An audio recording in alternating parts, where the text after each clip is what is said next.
There's a new president in office in Maldives. How does the regime change affect India?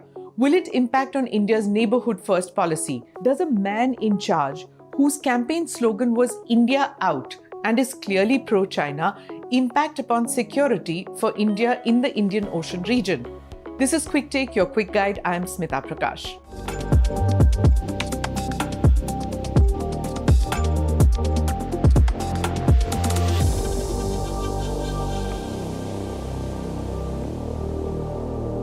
First, let's look at Maldives. Where is it located and why its location is of consequence geostrategically for the Indian subcontinent? Maldives lies on one of the busiest sea lanes of communication SLOC that connects the Gulf of Aden to the Strait of Malacca.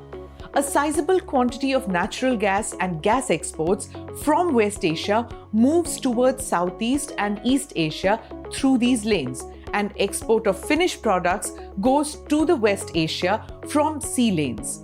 But since the last 10 years, China has been increasing its naval presence in the Indian Ocean region and building its relationship with Maldives. Maldives, falling bang in the middle of the string of pearls of China, the Belt Road Initiative, the projects at the ports of Dukhum, Dorale, Gwadar, Hambantota, Paera, Chittagong, Kyakpu, and Seychelles.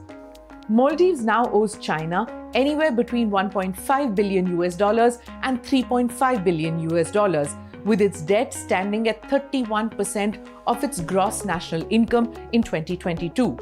The real and present danger of the infamous Chinese debt trap stares Maldives in the face. Then there's another problem. Under President Yamin, the radicalization of Maldivian youth increased significantly. It's not as if India has been watching and doing nothing. India and Maldives share ethnic, linguistic, and cultural ties. There has been constant high-level interactions and cooperation between India and Maldives. In 2021, India became Maldives' third largest trading partner. Bilateral trade between the two exceeded $300 million. Last year, India extended a $100 million line of credit to the Maldives for procurement of defense equipment from India. But now there's a problem. India's diplomatic strategy might have to be modified with Mohamed Muizzu at the helm of affairs in Maldives.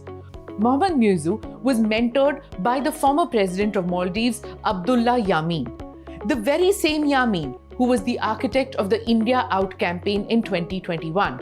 And now President Muizzu has vowed to get rid of India's small military detachment in Maldives and pardoned his mentor Abdullah Yamin, who's currently serving a sentence of 11 years in prison in a money laundering and bribery case.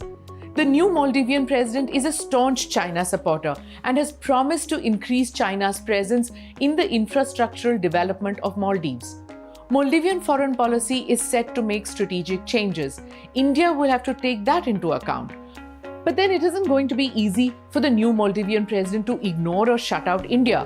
One, India is Maldives' largest neighbor, and it was India that has always been the first responder when any disaster hit the islands.